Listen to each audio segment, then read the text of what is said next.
chicken. Yeah. That's meat.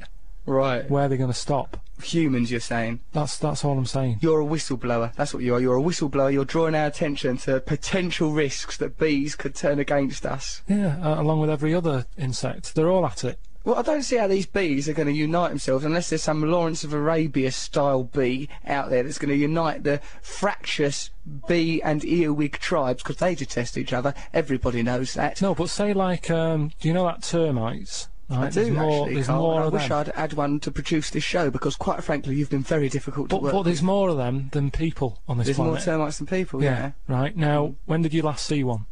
I've not seen one for a while. My lifestyle don't allow it. Right, so what are they doing? What are they up to? They're hiding, Yeah. and there's more of them than us. So All I'm saying is it's like they could be Be planning. aware that they're plotting against us. So if we've learned one thing from Sunday school, and we haven't, that thing is be aware. Now listen to this.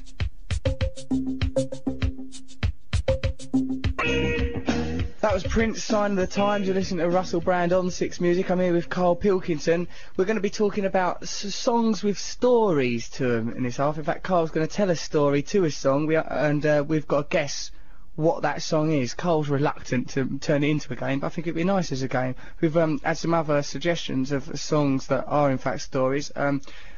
Perry Blank said Wires by Athlete. That's the story of one of the band's babies who was ill but is now much better. So That's the wires.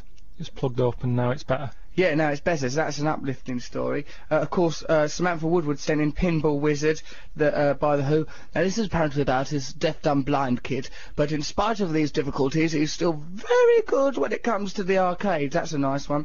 And Steamy Windows by Tina Turner. That's been sent in by a young lad calling himself Alec. That's a story about getting off of each other in a car, I imagine. Is it? Well, yeah, I mean, you get into a car, Karl, you know, have a little bit of a snog with a man or woman of your choice. I know you have a very diverse private life.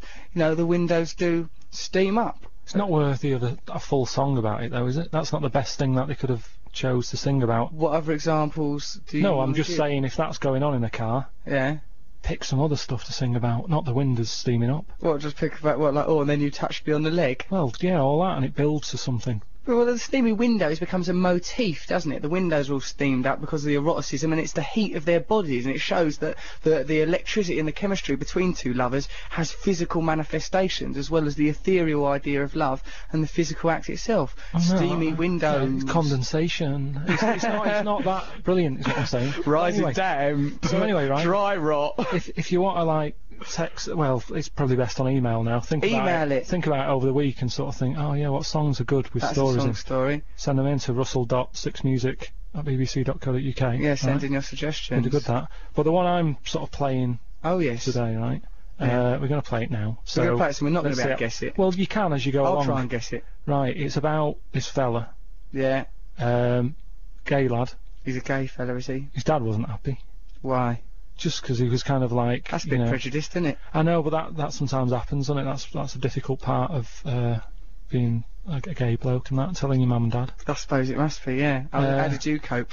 No, it's not my problem, but it's not really a problem if your family behind you. It's just this one of them things, isn't it? Anyway, so he's growing up and what have you. His dad finds out. He goes mental.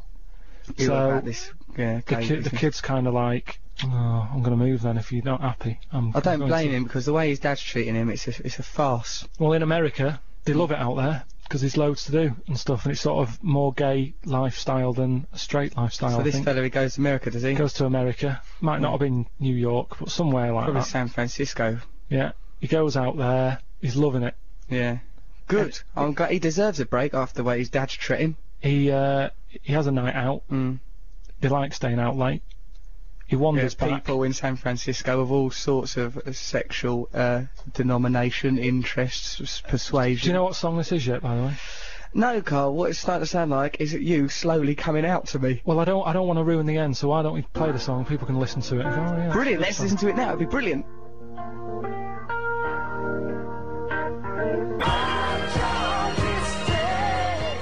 Oh, that's The Killing of Georgie by Rod Stewart. We were talking about that story before here on Six Music, me, Russell Brand and Karl Pilkington. In a way, the title gives it away that it's not a happy ending.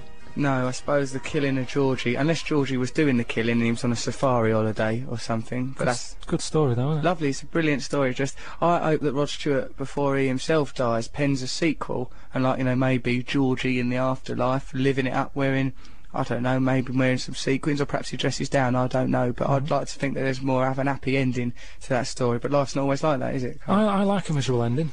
Do you? It cheers you up, doesn't it? If everyone's happy. Well, I suppose if everyone were happy, then there would be nothing to contextualise the idea of happiness with. Yeah. That's quite a powerful idea. So if you've got any, send them in. russell.6music@bbc.co.uk. Loads of songs with stories. Songs with stories. Play another one next week. It's a brilliant item. Also, next week on the show, we're going to be doing more of those. That sounds good. Is that what it's called? Yeah. That song sounds good. Yeah, and that's where you have to guess what the song is from the sound effects. Kate won earlier on, won a picture of a man's back and some CDs. That could be you.